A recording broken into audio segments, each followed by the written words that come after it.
Hello, loves. Happy 100-year anniversary of Black History Month. And we're going to celebrate with doing some Did You Know?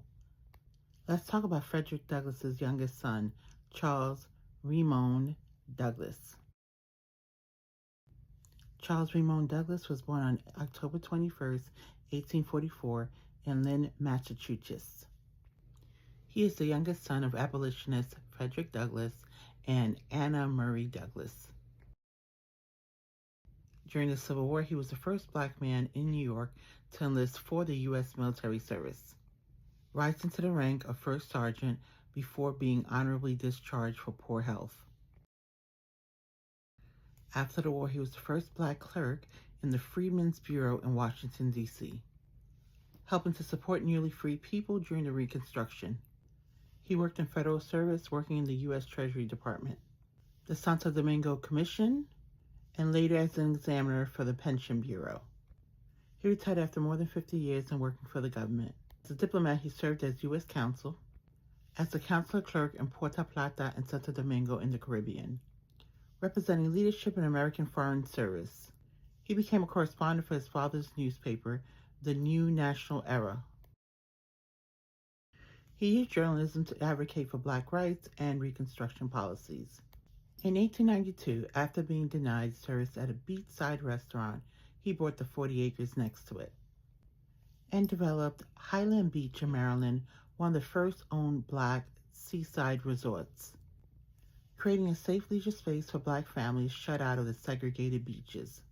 His son, Haley George Douglass, later became the mayor of Highland Beach, continuing the family's tradition of black civic leadership.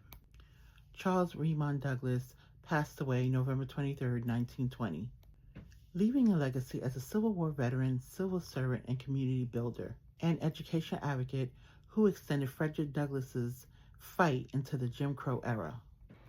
Now let's talk about Bob Marley. Marley is a Jamaican singer, songwriter, musician, guitarist, and activist. His music became greatly associated with the movement towards black political independence, prominent in America and several African and South American countries. He was the first global pop star to emerge from a developing nation.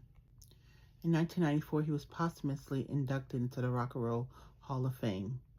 Although Marley never received a Grammy nomination, he was recognized with a Lifetime Achievement Award in 2001.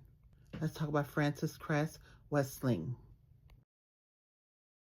She's an American-born Afrocentrist, psychiatrist, and author. She believed people of color needed to liberate themselves psychologically from white dominance. In 1974, she authored the Cress Theory of color confrontation and racism. It states people of color must gain a better understanding of behavioral maneuverings of whites in order to avoid being manipulated into a subordinated position. In 1991, she wrote TheIsis Papers, The Keys to the Colors, a collection of 25 essays examining the neurosis of white supremacy. She wrote about the melanin theory, a claim that white people are genetically defective descendants of albino mutants.